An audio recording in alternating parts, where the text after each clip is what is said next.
When we think of masturbation, most of us instinctively reduce it to a biological process, an urge, a release, a need met in private. But the psyche does not function in such simple terms. Nothing we do with repeated intention, secrecy, or emotional charge is ever just mechanical.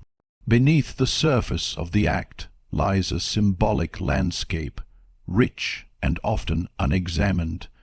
This isn't about the physical stimulation or the climax. It's about what that act represents in the architecture of the self. It is, in many ways, a private ritual, one that occurs without witness, without dialogue, and yet is entirely saturated with meaning. Each time the body reaches for itself in desire, the psyche follows close behind, offering a set of symbols, longings, absences, fantasies, wounds. To see it only as biology is to miss the metaphor, because it is, in essence, a moment of turning inward, a reaching, not toward another, but toward a version of self that is incomplete. This symbolic act becomes a mirror, quietly reflecting how we relate to our needs, to our aloneness, to our capacity for intimacy with ourselves. The body may be seeking pleasure, but the psyche may be seeking something else entirely: comfort, power, control, escape, remembrance, or even self-repair. And when the act is performed habitually, not out of conscious desire, but as reaction or ritual, it begins to speak in deeper tones. It tells us where the emotional hunger truly lives, not in the genitals, but in the soul, not in the act itself, but in the symbolism we never thought to examine. Let the body speak, but more importantly, listen to what it is symbolizing, because in the private theater of this act, you are not just a participant. You are also the storyteller, the audience, and the archetype being played out on the stage of the unconscious. The mind does not fantasize randomly. Even in our most uninhibited moments, the images that rise during self-pleasure are not accidents. They are not meaningless. They are selected by something deeper than logic.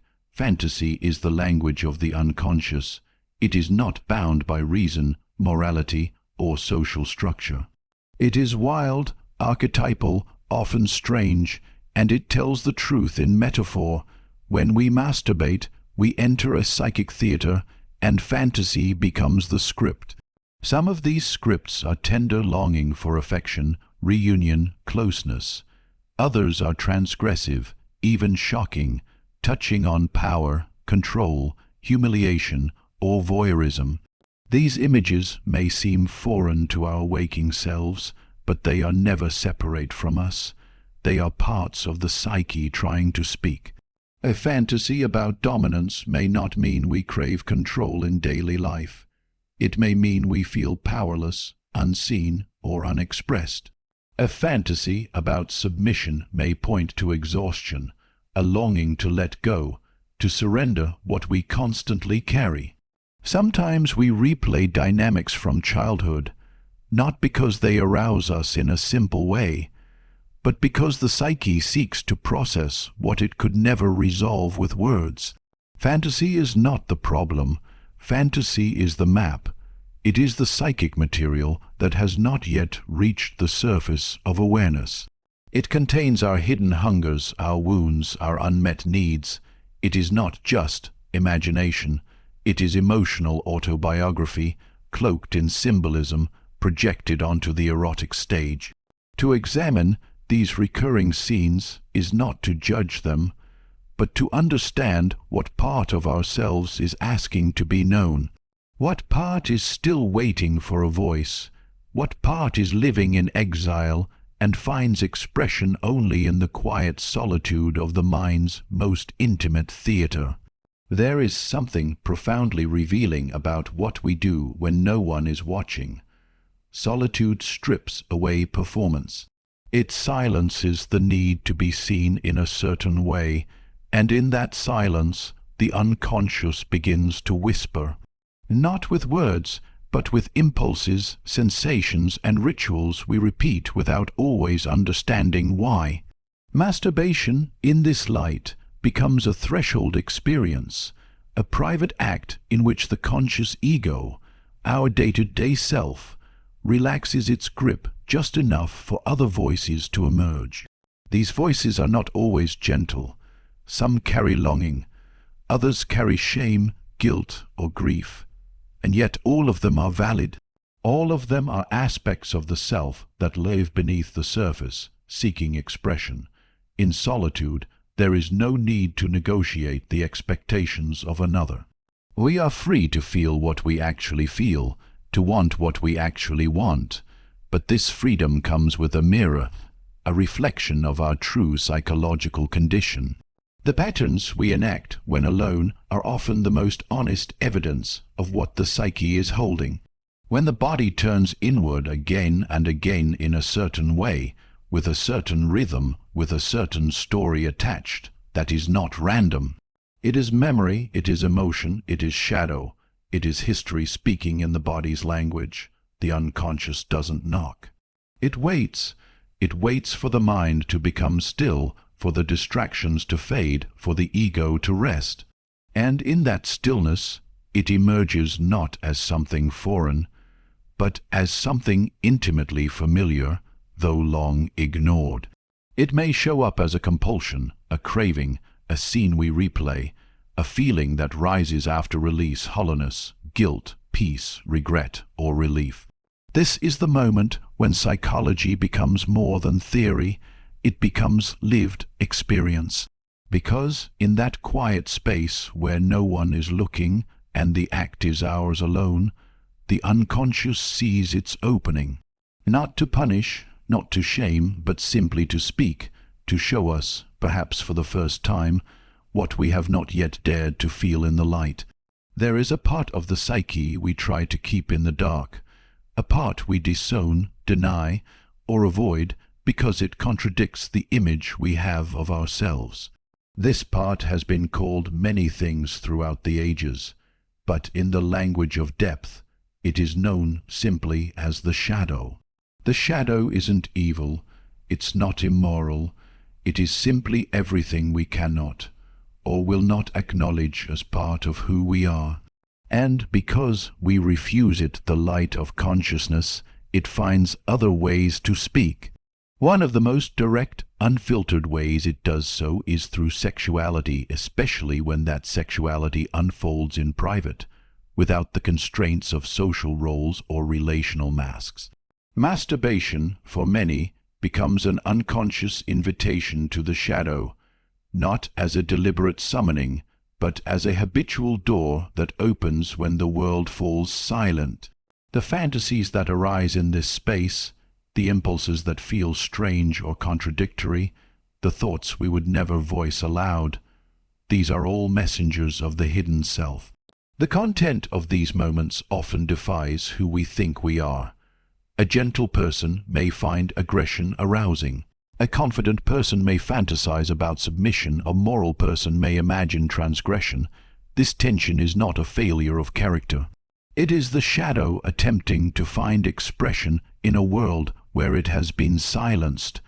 What arouses us in secret is not always what we would choose in waking life. And yet it is ours.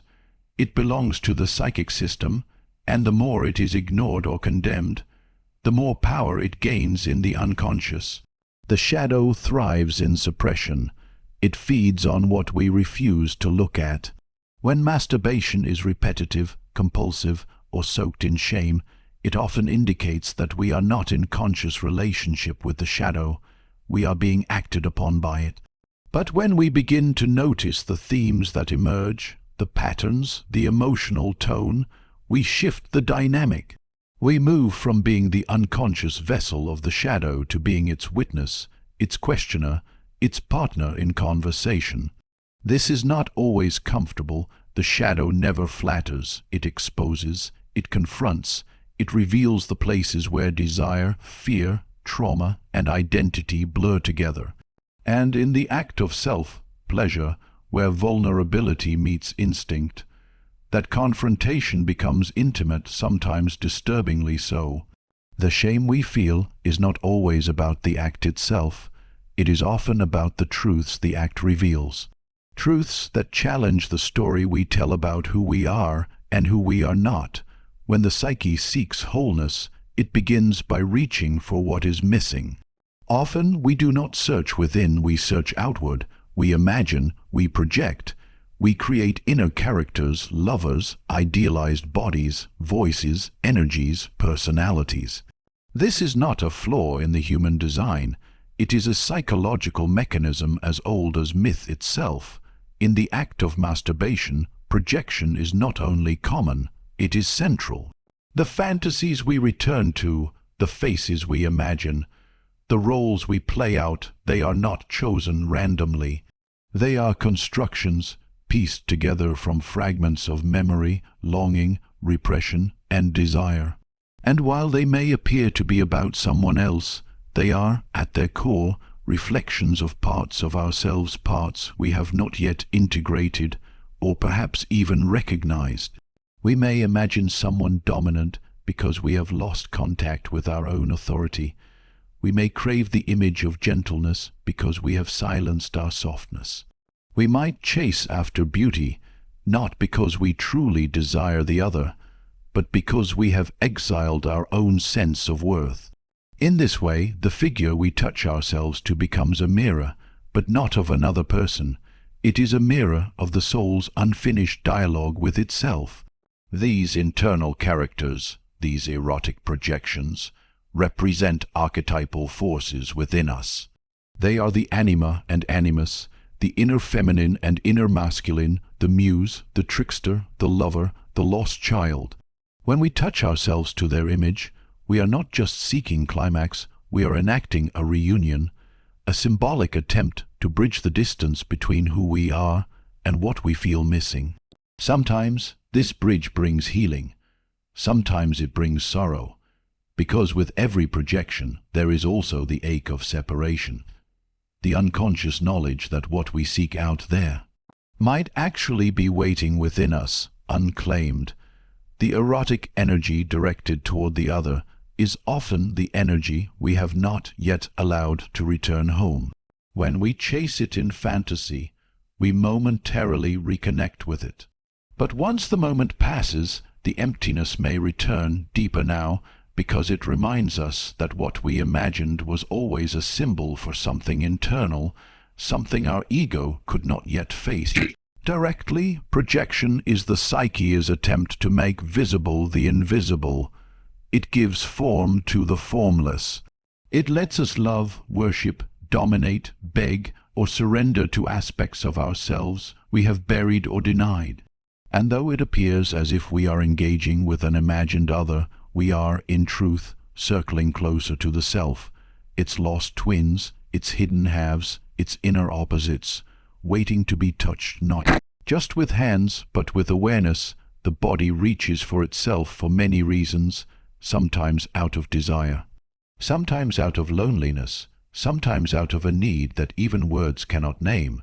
But the question that quietly pulses underneath the act is this: are we moving toward ourselves or away?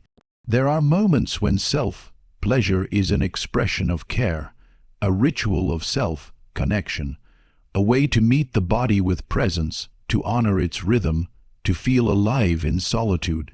In these moments, there is intention, there is softness, there is listening.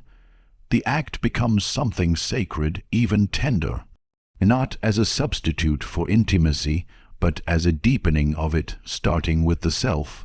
But not every gesture of self-touch is rooted in love. For many, it becomes a coping mechanism, a habitual escape from the emotional weight of the day. It offers a momentary relief, a temporary forgetting. The world disappears, time blurs, and for a few minutes the ache goes silent.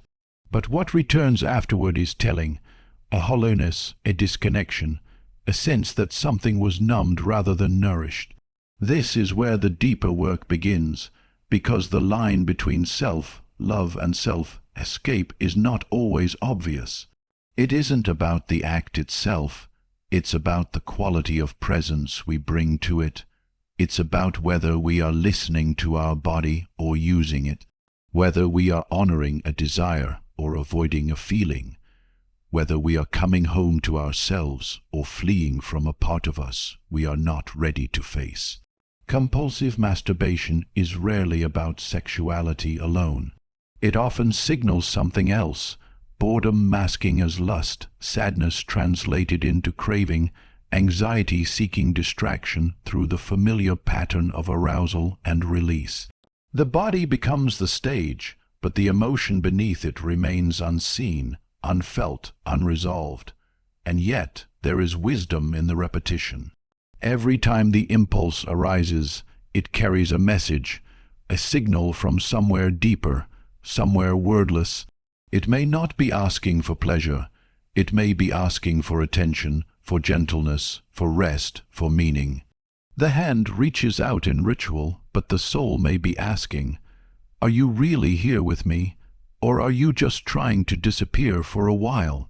Because to truly meet, the body is to meet the entire self, the aching parts, the neglected parts, the grieving parts, the wild parts, the shamed parts. And that meeting is not always comfortable. It requires slowing down. It requires honesty. It requires the willingness to ask not just what we're doing, but why we're doing it, and who within us is truly being touched. There is a current that runs through every human being, a force that fuels not only our desire, but our imagination, our longing to create, to express, to become. It is the same energy that inspires art, builds cities, writes poetry, and reaches out in love. In many traditions, it is called life force, libido, or simply creative energy. And though we often associate it narrowly with sexuality, its scope is far wider, far deeper. When we masturbate, we are engaging directly with this energy. But how we engage matters. For some, the act becomes a release valve. Pressure builds, and the body seeks relief. The energy is expelled, and for a moment things feel lighter. But if this cycle repeats without awareness, the deeper potential of that energy goes untapped. It becomes something spent rather than something transformed. Sexual energy is misunderstood because it is powerful. And power makes us uneasy.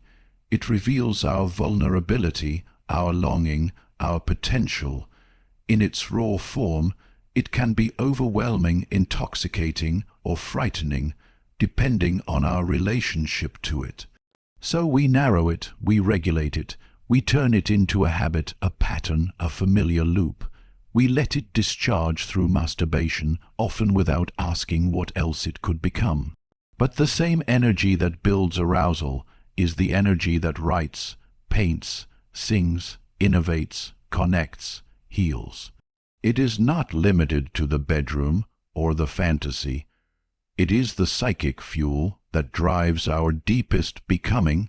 When we contain it not in repression but in reverence, it begins to rise. It moves upward through the body into thought, into feeling, into vision. Yet many of us have been taught to fear this energy. We are taught to suppress it, to hide it, or to overindulge it, but rarely to listen to it. So it becomes fragmented, split between pleasure and shame, between instinct and guilt. Masturbation in this context becomes a battleground rather than a practice of integration. We do not often ask, what if this desire I feel is not only about physical climax? What if it's the body's way of trying to awaken something in me? Something beyond pleasure, something creative, something spiritual, something unfinished. Because there are times when we feel the urge not because the body needs release, but because the soul needs movement. The desire builds not simply to be spent, but to be channeled. In those moments, the energy is asking for direction. It can become fantasy, or it can become art.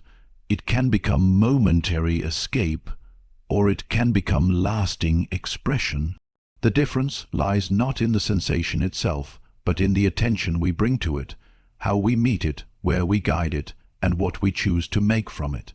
The difference between a routine and a ritual is subtle but profound. A routine is unconscious repetition, something we do because it's familiar, accessible, habitual. A ritual, by contrast, is conscious. It's marked by presence, intention, and meaning. It transforms even the most ordinary act into something sacred, something revealing.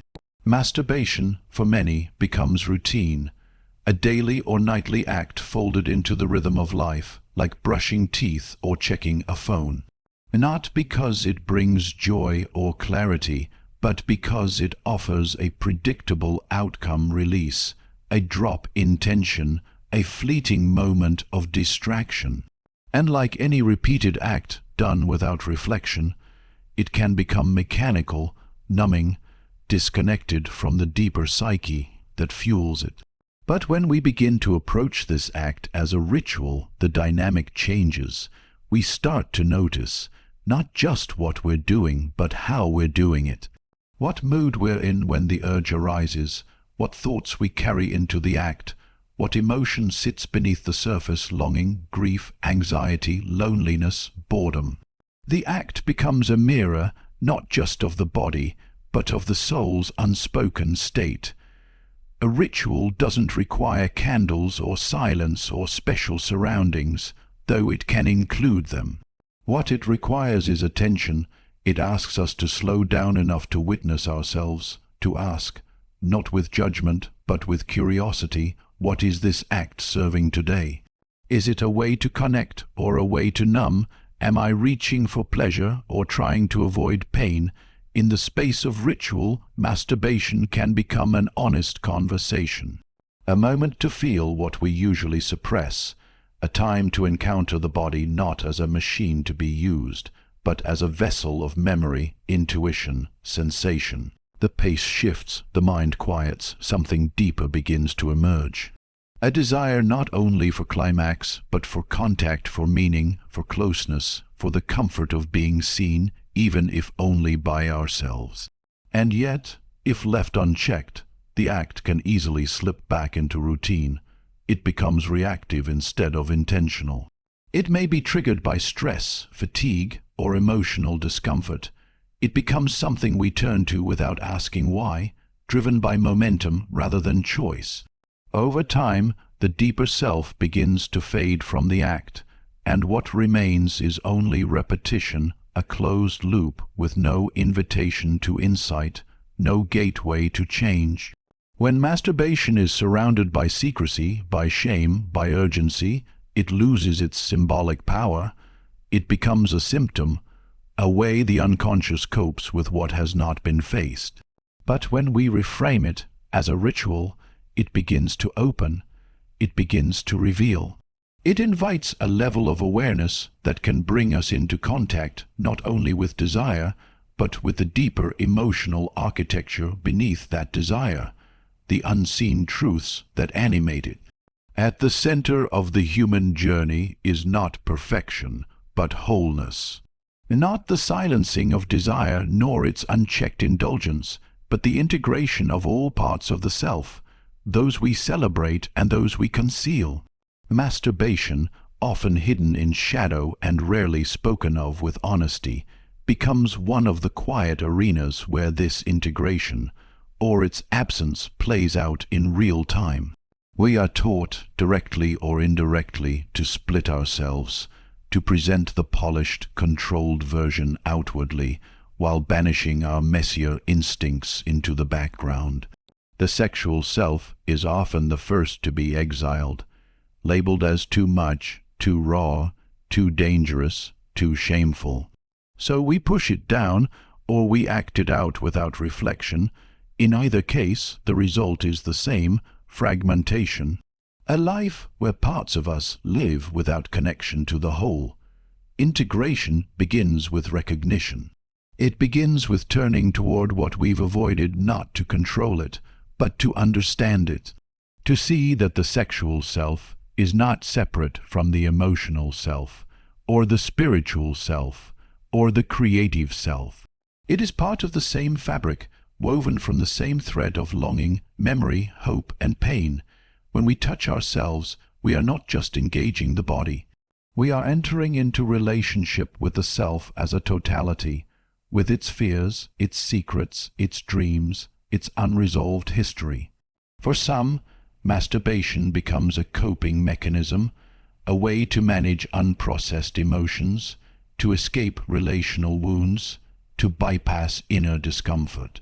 For others, it becomes a form of self-soothing or even self-punishment, but behind each gesture lies an opportunity to witness the part of ourselves that acts and the part that watches.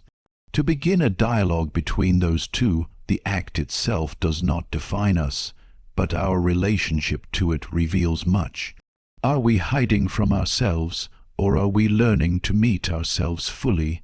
Are we fragmenting, or are we integrating? The goal is not to elevate the act or to demonize it, but to understand it as one of many expressions of the inner life, an expression that carries within it the potential for insight, for healing, for transformation. In this light, even the most habitual gesture becomes a point of contact with the deeper psyche. Each impulse becomes a question. Each repetition becomes a chance to notice.